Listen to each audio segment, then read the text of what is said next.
I was living with Diane Keaton at the time. It was a long time ago, and she was great. I loved her so. And we had a great relationship, and she worked, and she was out there, and I would do whatever I wanted. I loved him. I never stopped. But we weren't meant to last.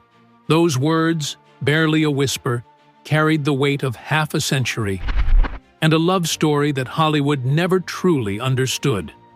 She was talking about one man, the man who changed the course of her life and broke her heart in equal measure. Al Pacino. They had once been the golden pair behind The Godfather, their on-screen chemistry so magnetic that audiences still talk about it decades later. But behind the camera, their connection was even more complex, a mix of brilliance, chaos, and unspoken devotion. On October 11th, 2025, the world lost not just an actress, but a living archive of cinema history. Diane Keaton, 79, passed away quietly in her California home, surrounded by her children, holding on to letters and photographs from a past that never stopped haunting her. And yet, just before the end, she spoke. What she said about Al Pacino, the man she loved for over a decade, changed everything we thought we knew. Was it true love or a bond forged by pain, fame, and time itself? It began in 1971 under the harsh lights of a casting room in Harlem. Diane Keaton was still unknown to Hollywood, fresh from the Broadway stage, quirky, bold, and unsure if she even belonged. The film was The Godfather, a risky adaptation of a mafia novel that many in the industry thought would fail. Al Pacino was there too, quiet, nervous, undeniably magnetic. Their first words to each other were brief, forgettable. But what passed between them in that silence, it sparked something neither of them could name at the time. No one believed the movie would work. The cast was filled with unknowns. The studio threatened to shut it down multiple times. Diane was terrified. Al was battling to keep his role. The pressure was unbearable. And yet, when the cameras rolled, something clicked. You could feel it. In the glances, the stillness, the tension. It wasn't just acting. It was the beginning of something real. But here's the thing, no one tells you. The love didn't begin with passion. It began with fear. Fear of failure. Fear of being seen for who they really were behind the performances. Fear of needing someone too deeply in a world that punished vulnerability. On set, they barely spoke. Diane would sit at the edge of the stage, watching Al from a distance, pacing, rehearsing, lost in his own head. "He's brilliant," she told a friend once, "but he's burning from the inside out. There's something inside him always trying to escape." At night, the cast would meet at quiet bars in Manhattan. Al and Diane sat side by side, often in silence, too exhausted to pretend. Yet neither of them ever left early. There was comfort in the quiet, in simply existing near each other. Then, one night, Al finally broke the silence. "If this movie fails, what do we do?" She looked at him, half smiling, and answered, "We disappear." But they didn't. The movie became a cultural earthquake. And quietly, so did their bond. Their chemistry on screen was undeniable. The kind that didn't need dialogue to be felt. But behind the scenes, it unfolded in a much quieter register. It wasn't grand gestures or heated passion. It was side glances, shared silence, and the soft kind of presence that makes two people feel like the world has stopped just for them. Diane was shy, introspective, a thinker. Al was electric, intense, unpredictable, magnetic in a way that pulled people in but never let them get too close. Together, they orbited each other like opposites that weren't meant to merge, but couldn't drift apart either. When they reunited in 1974 on the set of The Godfather Part 2, something had changed. The air between them carried more weight, more knowing. They weren't just co-stars anymore. After a long day of filming, as the set lights dimmed, Al looked at Diane and said, almost like a confession, "You're not like anyone else. You're not acting, you're just being." There was no party that night, no Hollywood glamour. They found a small, almost forgotten restaurant tucked into a quiet Manhattan street. The wine was cheap, the candles flickered, the world fell away, and that's where it truly began. No tabloids, no flashbulbs, just two people discovering each other in the spaces between fame. But even as love quietly bloomed, Diane could sense it, that slight pull away, like a tide that never stopped receding. Al was like wind, she said in an interview years later. You could feel him, but you could never catch him. She loved him in moments, in fragments. Through the 1980s, Diane Keaton became a cinematic force. From the neurotic brilliance of Annie Hall to the charm and heart of Baby Boom, she carved out a career that was both critically revered and publicly adored. Awards followed. So did interviews, red carpets, and glowing headlines that painted her as quirky, fearless, and unshakably independent. But behind the carefully curated image of the strong, stylish woman who made oversized blazers iconic, Diane was yearning for something deeply ordinary. Not applause, not scripts, but a home, a quiet kitchen, a child's laughter echoing down a hallway, someone to wake up next to again and again. She wanted what fame could never give her. Al, meanwhile, seemed to be moving in the opposite direction. He chased roles like they were lifelines, disappearing into characters, losing himself in method, never quite returning whole. He was brilliant, yes, but increasingly unmoored. He once told Diane, half smiling but dead serious, "I don't know how to be anyone's husband. I barely know how to be myself." And in that moment, something inside her shifted. Diane kept forgiving, kept hoping, kept believing that the man she saw glimpses of, vulnerable, poetic, present, would one day stay. But the cracks beneath their surface were beginning to widen. They still laughed. They still held hands in dimly lit restaurants, but the foundation was shaking. Because love, real, lasting love, needs roots. And Al was still blowing in the wind. And for the first time, Diane began to wonder, what if love isn't enough? When it refuses to stay?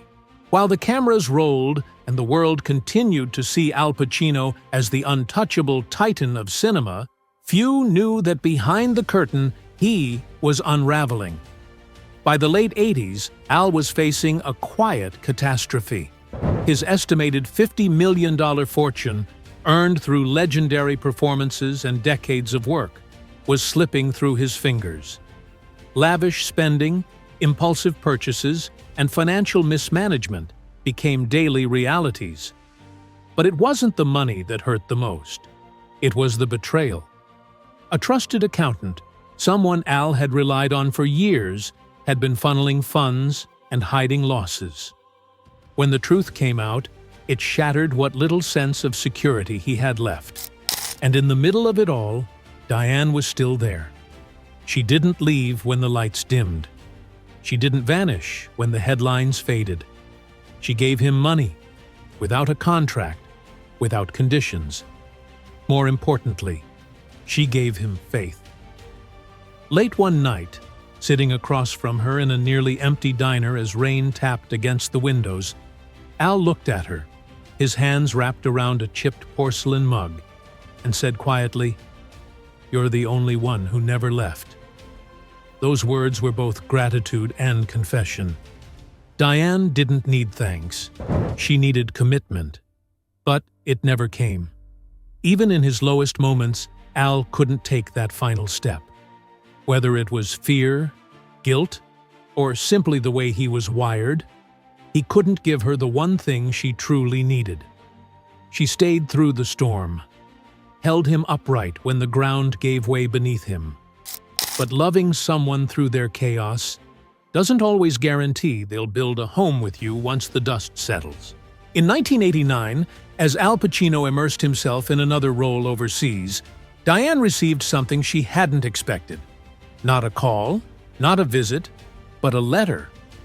It arrived in a plain envelope, postmarked from Rome, scribbled hastily on crinkled hotel stationery. The ink had bled slightly at the edges, as if it had been folded too many times or written in a moment of trembling honesty. It read, "Diane, I love you forever." There were no explanations, no apologies. Just that one sentence, stripped of performance, stripped of the evasions he so often hid behind. Diane read it over and over, her fingers tracing the worn paper like it was something sacred. She kept it tucked in a drawer beside old photographs, rereading it on lonely nights. For a brief moment, it gave her hope that maybe he'd changed. Maybe he was finally ready. But Diane understood Al better than anyone, and deep down, she knew. Forever to Al didn't mean marriage. It didn't mean Sunday mornings with coffee and children's laughter. It meant memory, a feeling suspended in time. Beautiful, but unreachable, just like him. Then, on a cold evening in New York, the kind where even the streetlights seemed to flicker with hesitation. Inside her apartment, the air was thick with years of unspoken truths and exhausted hope. Diane stood in the doorway, her coat still on, her heart louder than her voice. She had rehearsed this moment so many times, in the mirror, in her mind, in the pauses between his absences. And finally, she said it. "Al, we get married now, or we're done." She didn't shout. There were no ultimatums laced with anger. It was soft, final. A line drawn not in frustration, but in survival. Al looked at her, that same intense gaze she had fallen in love with decades ago. Eyes that had once promised depth, mystery, brilliance. But he said nothing. No plea, no explanation, just silence. Diane stood there a moment longer, waiting for a word, a gesture, anything. But nothing came, so she turned, slowly, quietly. And this time, he didn't follow. Later, she would say, "I couldn't wait anymore. I had waited through everything, his doubts, his fears, his silences, and I had run out of years." It wasn't anger that made her leave. It was knowing the story had already ended. He just hadn't said it out loud yet. After that night, they became something both more painful and more permanent than enemies. Strangers with a shared past. They still moved in the same circles, film festivals, award ceremonies, charity galas. But where once there had been quiet glances and unspoken warmth, now there was space. Cold, polite, invisible space. They would nod, occasionally exchange a few obligatory words for the cameras, but friends who knew them both said it was like watching two actors playing the role of acquaintances. When the script used to be love, the air between them wasn't bitter. It was heavy, like a door that had once been open, now bolted shut. Something had been left unsaid, not out of avoidance, but because there were no words left that hadn't already been tried and failed. At one particular premiere, years later, Diane spotted Al across the room. He was laughing, that familiar boyish smile lighting up his face, the same one that had once melted her with a glance. She didn't approach. She didn't need to. In an interview years later, she said, "I thought my heart had healed. But seeing him, it was like touching a bruise. You forget it's there until you press on it. That's the thing about deep love. It doesn't always leave scars you can see. Sometimes it lingers quietly in the background of your life. Not loud, not angry, just unresolved. And sometimes the hardest part isn't the goodbye. It's living in a world where the other person still exists, just out of reach. In the 2000s, Diane Keaton made a decision that quietly defied expectations.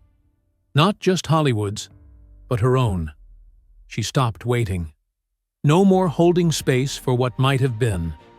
No more wondering if Al would ever come back, changed and ready. She turned the page. Not bitterly, not dramatically, but with grace and clarity. And in doing so, she made one of the boldest choices of her life. She became a mother. In her 50s, Diane adopted 2 children, Dexter and Duke. It was unconventional. Critics called it impractical, but Diane called it necessary. She created a home filled with creativity and warmth. Her walls were covered in art, both hers and her children's. She painted, she wrote memoirs, she hosted friends in a kitchen that smelled like strong coffee and cinnamon. She laughed again, a full, open, unforgettable laugh that once made Al fall in love with her. But she never married. Not once. And when asked why, in an interview later in life, she answered with disarming honesty, "You only get one soul-deep love in life. I had mine. She didn't regret the love. She didn't regret leaving. She simply accepted that some people leave a mark too deep to be replaced. She built a life, not in the shadow of what was lost, but in the light of what remained. Her art, her children, her strength. A life without him, but never without the memory of him." Al Pacino, a man known for his intensity on screen and his guarded nature off it, rarely spoke about Diane Keaton in public. He wasn't the type to romanticize or relive the past for the sake of headlines. But when he did speak of her, his words were deliberate, quiet, but unmistakably reverent.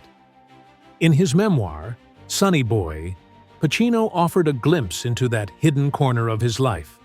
Amid stories of fame, failure, and artistic obsession, there was a passage about Diane that stood apart in tone and tenderness. "We found rhythm in the right temperature," he wrote. It felt so right. It wasn't just about compatibility. It was about timing, and perhaps the tragedy of it, never being quite right for long enough. He called her his spiritual companion, a phrase that carries a kind of depth most love stories never reach. He confessed, in the subtlest of ways, that during his darkest years, when his career faltered, when money and meaning slipped through his fingers, Diane was the constant. "Without her," he wrote, "I'm not sure I would have made it." But notably, he never used the word regret. He didn't need to.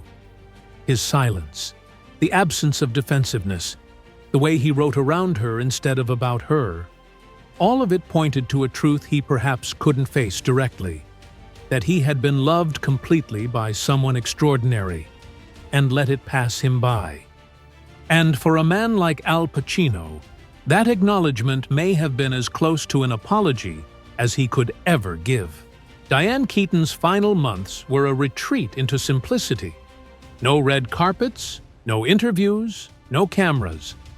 She stayed close to her children, Dexter and Duke, surrounding herself with the kind of love that didn't demand performance.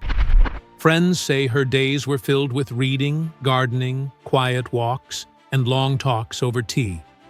She had spent a lifetime in the spotlight. Now, she chose silence. But in that silence, something remained. Inside her California home, tucked in a sunlit room lined with books and watercolor sketches, was a single wooden shelf. On it sat a framed photo of Al Pacino, candid, not staged. His eyes not looking at the camera, but off into some unseen distance. Beside it, a small stack of letters, worn and folded, edges frayed from decades of handling. And nestled gently between them, a dried flower, pressed carefully between wax paper, from the tiny Italian restaurant where they had shared their first real dinner together in 1974. She never mentioned the shelf to visitors. It wasn't for show. It was for her. "Some things you never pack away," she whispered once when asked if she still thought about him. Then she smiled, not with regret, but with memory. When the news broke on October 11th, 2025, that Diane Keaton had passed away at the age of 79, Hollywood held its breath.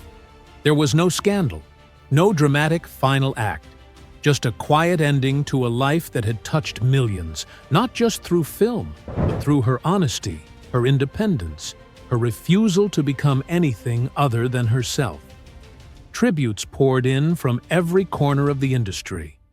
Actors who had grown up idolizing her, directors who called her their muse, friends who spoke of her wit, her warmth, her unwavering loyalty. But one name lingered on everyone's mind, one voice everyone waited to hear: Al Pacino. Days passed, no statement, no public appearance, just silence, the same kind that had defined so much of their story. And then, quietly, without ceremony, his words arrived, just 5. "She was everything to me." No press release, no photographs, no interviews, just those words, raw, stripped down, and more revealing than anything he'd ever said before. In the end, he didn't need a grand farewell, because some goodbyes don't come with closure. Some arrive too late and say everything, by saying almost nothing. Diane Keaton was an icon, but more than that, she was real. She taught us that love doesn't always end with a wedding, that sometimes loving someone means letting them go, and that even in the silence, the feeling never fully fades.